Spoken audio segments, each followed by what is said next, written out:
Oh, hello there, friend. I see you found your way to the Hillside Library. Welcome. If you follow me, I can show you inside. I know you've not been here before. In truth, I usually recognise everybody that's been here before. I'm pretty good at remembering faces. Oh yeah, sorry if things lag a little bit. My internal processors aren't the best, so sometimes the world sort of jumps a bit for me, but that's fine. This is Shadow, my friend. He guards the library most of the time. He might look big and scary, but he's a sweetheart, honestly. Aren't you? He's a good boy. He's so cute. Well, yeah, welcome. This is the library. As you can see, we have quite a lot of books here, and in truth, every single one of these is a fully written out story. Most of these have been written out by me, but they're not my stories specifically. They're just like fictional stories or real life events or, things like that. And it's my job and the library's job to house all of these stories for future generations to enjoy. Well, since you're here, would you like me to read a story to you? I usually read a story to pretty much every new person that comes in. It's sort of a tradition, I guess. And then afterwards you can decide if you want to come back to hear more or just kind of forget the library exists.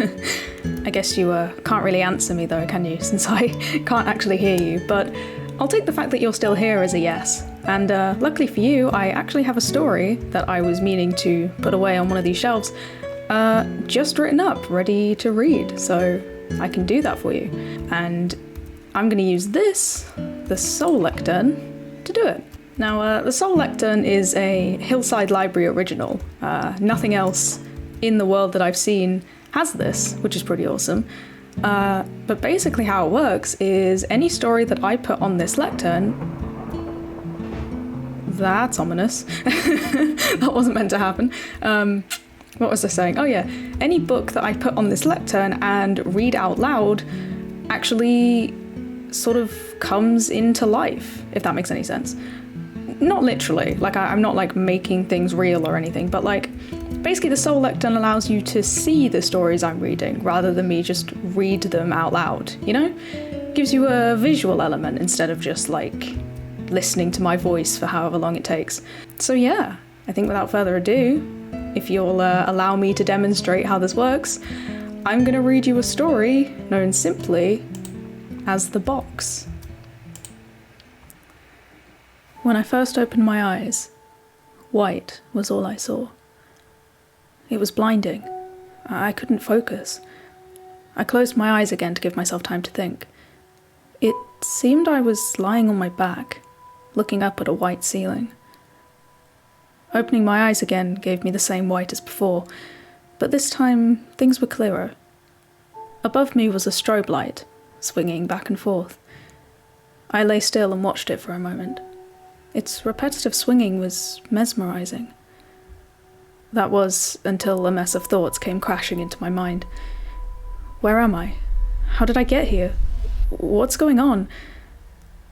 I sat up and glanced around in a blind panic for a second, trying to take in as much of the room as possible. Well, as much as I could take in, given that the rest of the room was the same harsh white as the ceiling. There were no doors, no windows, no people. I appeared to be in essentially a large white box. I squinted as my eyes scanned the room, my head pounding from some ordeal that I couldn't remember. It didn't take long for me to start getting sick of the overwhelming white. My eyes trailed over a large crack in one of the walls for a while, but the urge to get up and examine it was forgotten when an object of a different colour caught my eye. I nearly tripped over in my haste to get over to it, but once I did, my newfound enthusiasm faded. This new object was a cardboard box. Simple and dull, with frayed edges and a large dent in the side, but a cardboard box nonetheless. Is that it? Louder than expected, my first spoken phrase bounced off the walls in a cacophony of noise. I flinched at the sound, but turned my attention back to the box. Where did this come from? I tried to pick up the box to get a closer look at it, but it wouldn't budge. It wasn't like there was something heavy inside it that made it hard to pick up, but more like the bottom of the box had been glued to the floor. I tugged at the box once more before sitting back, tilting my head and staring at the box as if that would somehow change something. If I can't move it, can I open it? Propping myself up into a crouch and taking a breath to ready myself, I cracked open the lid and peeked inside. More white. Great start. Pulling the lid open fully, I could see that the inside of the box had been sloppily painted white, with scratches of brown peeking through where the paint hadn't quite covered it. Flakes of white paint dusted the floor where the box had been dented, and a large crack covered the indent itself.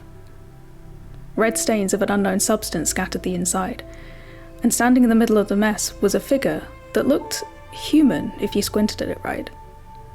It was a strange-looking thing to be sure, but what was stranger was when I put my hand around it to pick it up, not only would it not budge either, but I felt a strange warmth and pressure surround my own body. I flinched, dropped the doll and glanced around. Nothing. No one. What the hell was that? Looking back down at the box, this time with a lot more caution, I tried again to lift the doll, this time by its head. Once my hand clasped around it, I felt a suffocating pressure around my own face. I couldn't breathe. I panicked for a second, helplessly flailing in blind fear before I realised what was going on and let go of the doll. Relief washed over me as the pressure subsided, but it was soon replaced by confusion. While it seemed obvious to me what was happening, I still couldn't seem to wrap my head around it. How was this possible? I didn't understand. As one final test, I reached out and patted the doll on the head twice. As I did, I felt a large pressure hit my own head twice. With my theory proven right, I sat back and released a slow breath as a single thought entered my mind. This doll was connected to me somehow. Unable to process this revelation, I stood up and made my way around the room, making sure to take in every detail. This vigilance brought me nothing. Just as before. No doors, no windows, nothing at all. Before I knew it, I was back at the box's side. There appeared to be only one way out. Crouching back down again, I took my palm and pressed it gently on the doll's head, enough to make the doll bend slightly. As I suspected, I felt the pressure on my own head that forced my spine forwards. No doors. No windows. No one else. Only this box. Only me. Only one way out. I was certain of it now. The red stains confirmed it. My hand shook as I hovered it over the doll once more. If I did this right, it wouldn't hurt. I wouldn't feel anything but pressure, and then it would all be over. Darkness. No more white. I took a deep breath. In and out. I savoured the feeling for an all too brief moment, before raising my hand and bringing it down. And there you have it. That was pretty spooky, wasn't it?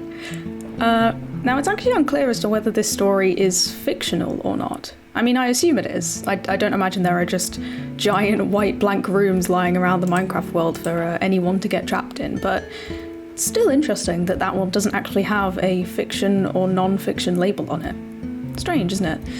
Anyway, thank you for staying and for listening to my story. I hope you enjoyed it. Well, it's not my story, but you know what I mean. Thank you for listening. I hope you enjoyed it. And with that, I think me and Shadow will see you out the library if you don't want to stay for another story. Ooh. Oh no. Oh, you okay? Oh, he's fine. Good. Huh. I guess the weather was agreeing with the spooky mood, I see. Just hope there's no creepers around. Anyway, yeah. I don't think Shadow wants to come outside. That's fair. He doesn't really like the rain too much. You can sit. You can sit. There we go. And yeah, with that, I think I will bid you farewell for now. Hope you enjoyed. Hope to see you back at the library soon. And yeah, see you next time. Bye!